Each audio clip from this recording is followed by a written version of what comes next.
Et salut! Alors dans cette vidéo, on va parler du taux moyen d'augmentation, qu'on appelle aussi le taux de croissance moyen, ou le taux d'accroissement moyen, ou le pourcentage moyen d'augmentation. Enfin, il y a plein de noms. Bref, on va parler de ça, et pour ça, on va utiliser cet exemple-là. Donc on nous dit que dans une rivière, en 2017, il y avait 67 saumons.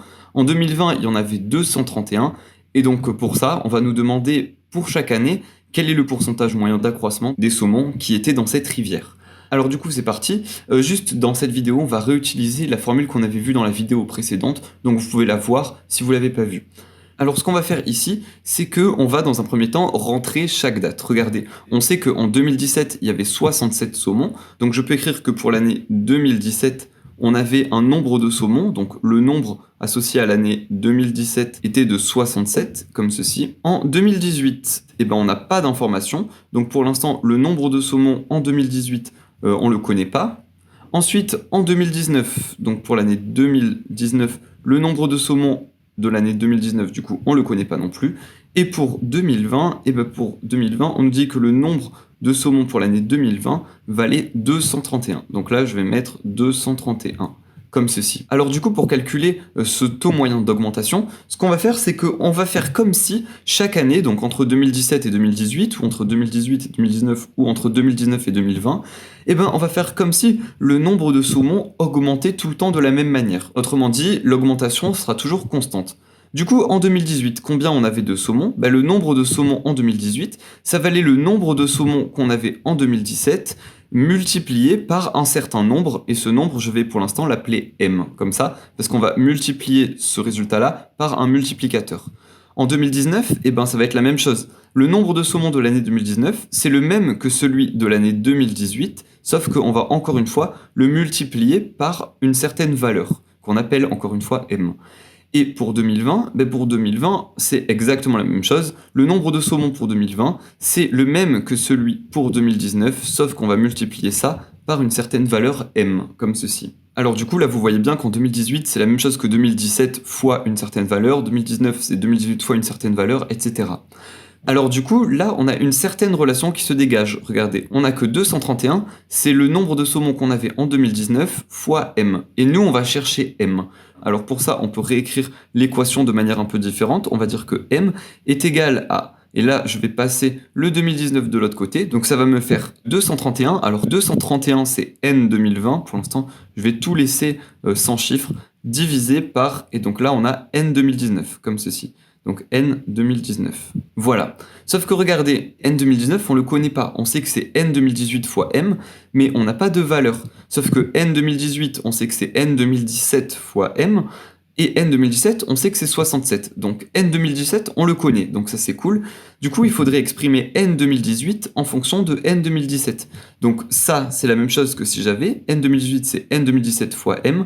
Donc là, N 2018, on a dit que c'était N 2017 fois M, comme ceci, et je vais reporter ici le fois M, donc fois M encore une fois. Et regardez, N 2019, eh ben on avait dit que c'était N 2017 fois M fois M. Donc ce N 2019 là, je peux le remplacer par N 2017 fois M, donc fois M, fois encore une fois M ici, puisque je recopie ce M, donc fois M.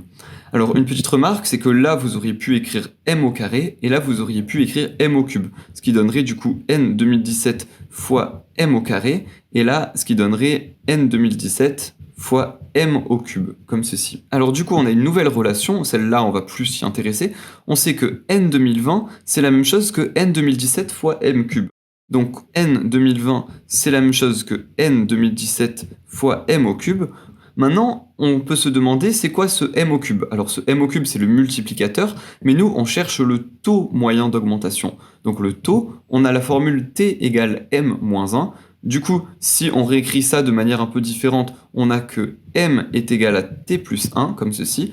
Donc là, je vais pouvoir remplacer ça par T plus 1.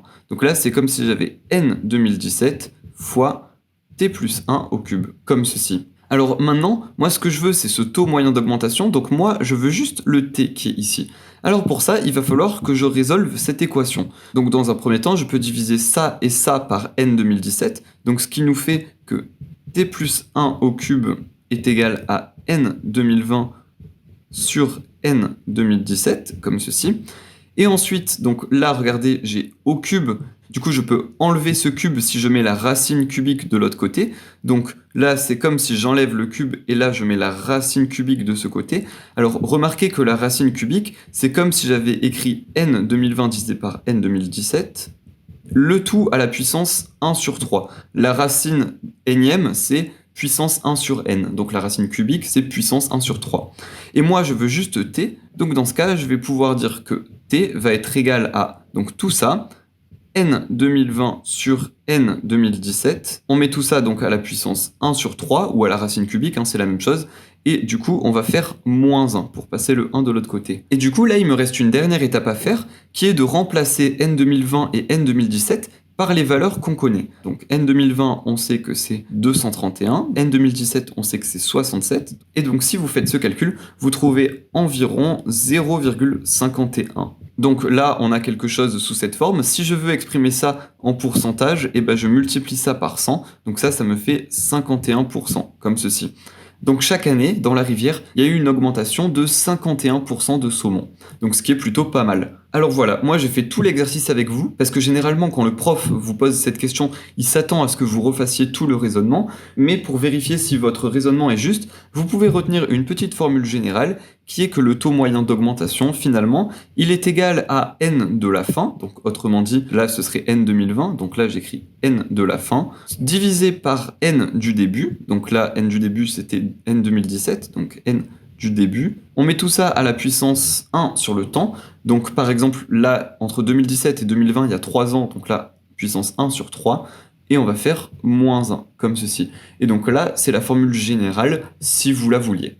Voilà, donc j'espère à travers cette vidéo que vous aurez bien compris comment calculer ce taux moyen d'augmentation. Si c'est le cas, vous pouvez lâcher un petit like, ça fait super plaisir. Si vous avez des questions ou quoi, comme d'habitude, vous pouvez les laisser dans les commentaires. Et nous, on se retrouve dans les prochaines vidéos pour parler de la loi normale. Du coup, à tout de suite.